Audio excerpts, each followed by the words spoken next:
So I'll start, I guess, at the end by saying thank you.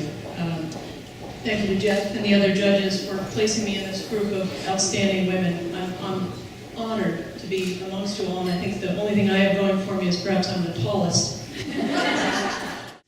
The coolest thing about this whole process is that 2 of the letters of recommendation were written by my 2 teenage daughters.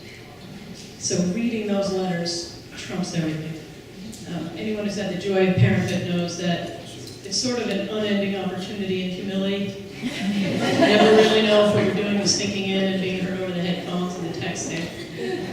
So to have your daughters say in writing that they're proud of you and you're sinking in, it really matters. So thank you, girls. You still have to do the long read.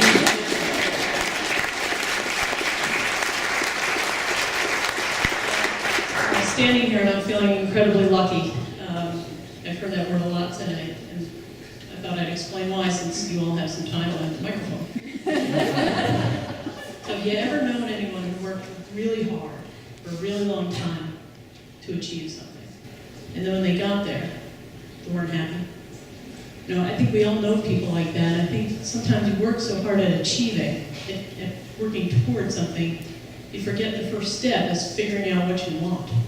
You know? And if you figure that what you want part out early enough, you can really achieve a lot of great things. That's worked for me and for my organization, RiverWoods. So a couple of personal stories, and I'm pretty boring, so I'm going to move on to RiverWoods stories right after that. When I was 18, I promised not to go back any younger than that. I do this in big increments. But when I was 18, I met the love of my life, my husband, Paul. It took me about 4 years, maybe 5, to convince him that I was the love of his life. Eventually, he caught on. And now, 22 mostly wonderful years later, and the 2 aforementioned mostly wonderful daughters. It seems to have worked out. Paul sometimes says that our 22 years together feels like 22 minutes underwater. I'm pretty sure he's kidding. When I was 26, I met the love of my professional life, and that was RiverWoods. I applied for the director of accounting job, and as Joe said, I was underqualified, underexperienced, but I was really persistent. And about 2 months before we opened, got that job.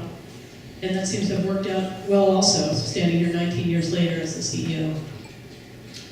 I think that knowing what I wanted early on really sort of helped me in that process. And it's been the same for our organization. RiverWoods is a continuing care retirement community, a CCRC, and it was founded by people who were just super smart, and they had this idea. Our founders, Mariana Hatch and Rosemary Coffin, said, you know, aging can be hard, but 75 should have more good than bad in it. And what if we could build a community? What if we could build a community that eased the challenges of aging, so you can spend your time learning to paint, or sculpt, or anything other exciting new things? You know, what if you could build a community that lightens your burdens about cooking or cleaning or the future of healthcare or your financial future, so you can open your mind and teach a class on pottery or the Middle East, or become a life master in bridge? What if 75 could be a time for making new friends, maybe even falling in love? You've had some marriages, no children yet.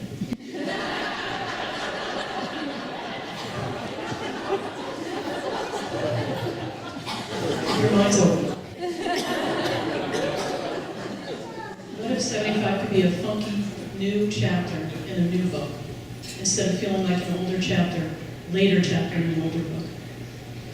Our founders figured out early on that that's what they wanted to provide, and then with no money and no experience, they made it happen. And I get to lead that community. Every day I get to go to work and spend my time with the smartest, most creative, committed people you'll ever meet. They're all kind of sitting over there. The prevailing theme amongst them is they want to go to work and make a difference every day, a real difference. And we get to do that. There's 470 of us, from our staff all the way up to our managers. And we get to serve a mission that's about creating community and providing peace of mind. Every day we get to do great things for great people. And we don't do it alone. We do this work in and among 600 or so of the most intelligent, educated, and interesting people, our residents. We work together to strengthen our community and the options it provides. So our residents are our customers, but they're also our partners in providing the kind of community where they want to live and we want to work. It's pretty cool. And then we have a third powerful partner, our volunteer board of trustees.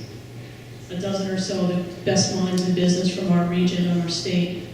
And they volunteer their time to ensure that we're not only meeting our mission today, but that we're working to provide from our successes and from our resources, provide this opportunity for more people in the future.